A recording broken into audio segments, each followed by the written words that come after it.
Olá, meu nome é Jalaerten, eu sou colaborador da Fraternidade Luiz Sérgio, um centro espírita kardecista aqui da cidade de Vinhedo, e hoje nós estamos aqui para dar sequência ao nosso programa Gotas Fraternas, onde nós a cada semana trazemos uma mensagem do livro Jesus no Lar, psicografado por Francisco Cândido Xavier, pelo espírito de Neio Lúcio.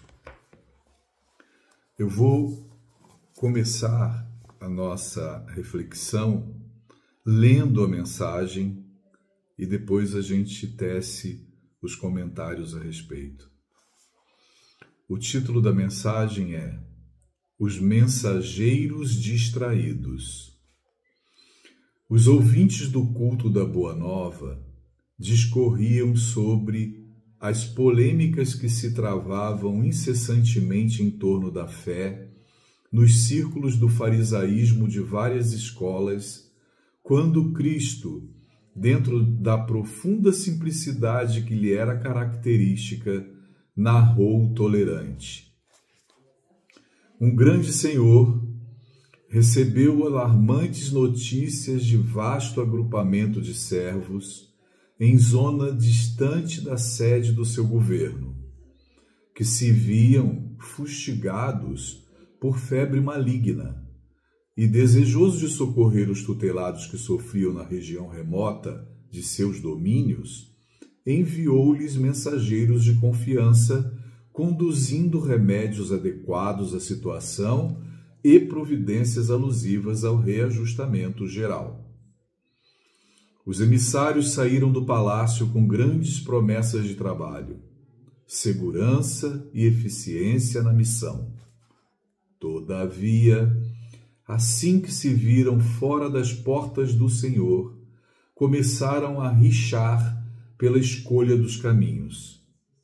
Uns reclamavam o atalho, outros a planície sem espinheiros, e outros ainda pediam a passagem através dos montes. Longos dias perderam na disputa, até que o grupo se desuniu, cada falange atendendo aos próprios caprichos com absoluto esquecimento do objetivo fundamental. As dificuldades, porém, não foram solucionadas com decisão. Criados os roteiros diferentes, como que se dilataram os conflitos. Reduzidas agora numericamente, as expedições sofreram com mais rigor os golpes esterilizantes das opiniões pessoais. Os viajantes não cuidavam senão de inventar novos motivos para o atrito inútil. Entre os que marchavam pelo trilho mais curto, pela vargem e pela serra, lavraram discussões improdutivas, contundentes e intermináveis. Dias e noites preciosos foram despendidos em comentários ruidosos sobre a febre, sobre a condição dos enfermos ou as paisagens em torno. Horas difíceis de amargura e desarmonia, de momento a momento, interrompiam a viagem, sendo a muito custo evitadas as cenas de pugilato e homicídio. Surgiam as contendas a propósito de mínimas questões, com pleno desperdício da oportunidade. E, em razão disso, tanto se atrasaram os viajores do atalho quanto os da planície e do monte, uma vez que se encontraram no Vale da Peste a um só tempo, com enorme e irremediável desapontamento para todos. Porquanto, à míngua do prometido recurso, não sobrara nenhum doente vivo na carne. A morte devorara-os um a um, enquanto os mensageiros discutidores mataram o tempo através da viagem. O mestre fixou nos aprendizes o olhar muito lúcido e aduziu: neste símbolo temos o mundo atacado pela peste da maldade e da descrença, e vemos o retrato dos portadores da medicação celeste, que são os religiosos de todos os matizes, que falam na terra em nome do Pai, os homens iluminados pela sabedoria da fé. Entretanto, apesar de haverem recebido valiosos recursos do céu para os que sofrem e choram, em consequência da ignorância e da aflição dominantes no mundo, olvidam as obrigações que lhe assinalam a vida e, sobrepondo os caprichos aos propósitos do Supremo Senhor, se desmandam em desvarios verbais de toda espécie. Enquanto alimentam o distúrbio, levianos e distraídos, os necessitados de luz e socorro desfalecem à falta de assistência e dedicação. E afagando uma das crianças presentes, qual se concentrasse todas as esperanças no sublime futuro, finalizou sorridente e calmo: a discussão, por mais proveitosa, nunca deve distrair-nos do serviço que o Senhor nos deu a fazer. Então, essa belíssima lição, com o título de Os Mensageiros Distraídos, nos faz pensar bastante no tamanho da nossa responsabilidade que possuímos com o conhecimento que Deus nos permite ter do Evangelho de Jesus.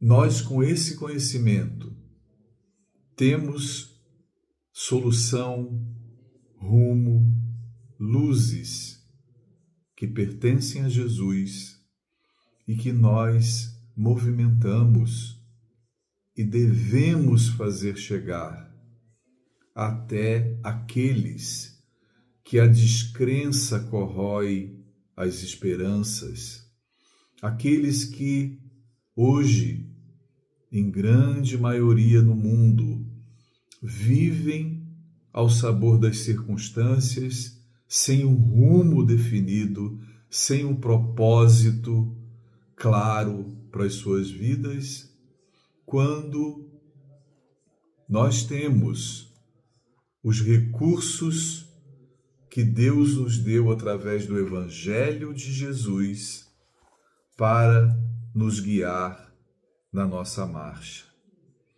Então, como fazer a divulgação, como expandir essas luzes do Cristo para o próximo?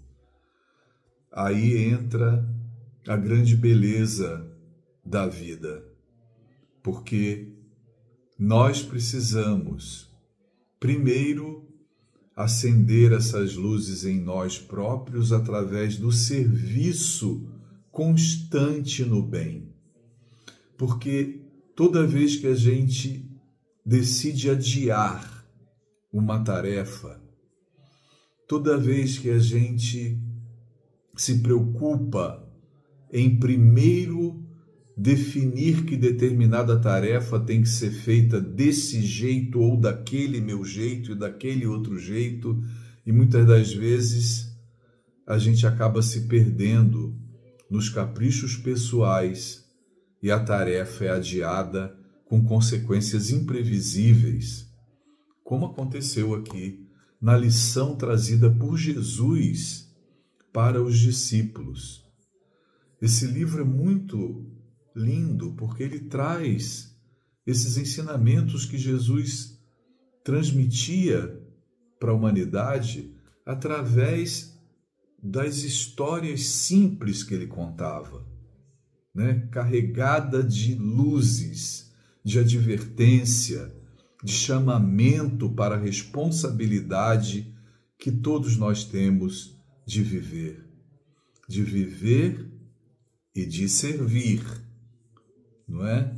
Nós não podemos esquecer que o serviço que nos cabe, como nos diz aqui a lição, na conclusão, né? A discussão, por mais proveitosa, nunca deve distrair-nos do serviço que o Senhor nos deu a fazer, né? Então, cada um de nós tem o serviço que o Senhor nos deu a fazer.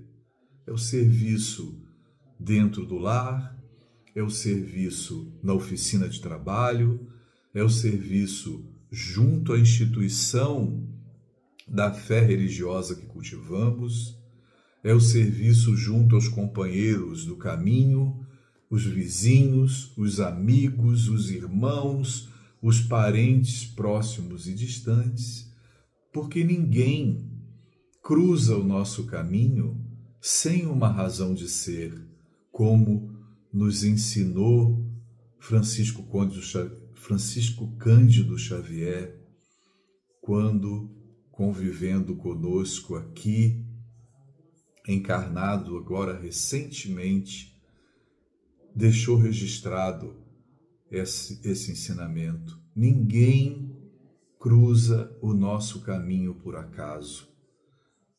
Junto de todos que cruzam nosso caminho, mais próximos no lar ou mais distantes na vida, mas cruzou nosso caminho, tem uma razão de ser, tem um serviço que nós devemos prestar, onde dos principais serviços que podemos prestar no auxílio ao próximo, nós devemos lembrar do exemplo das lições da vivência, o exemplo da vivência das lições de Jesus. Essa é, com certeza, uma tarefa das mais importantes dos serviços que temos que executar. Esse é dos mais importantes.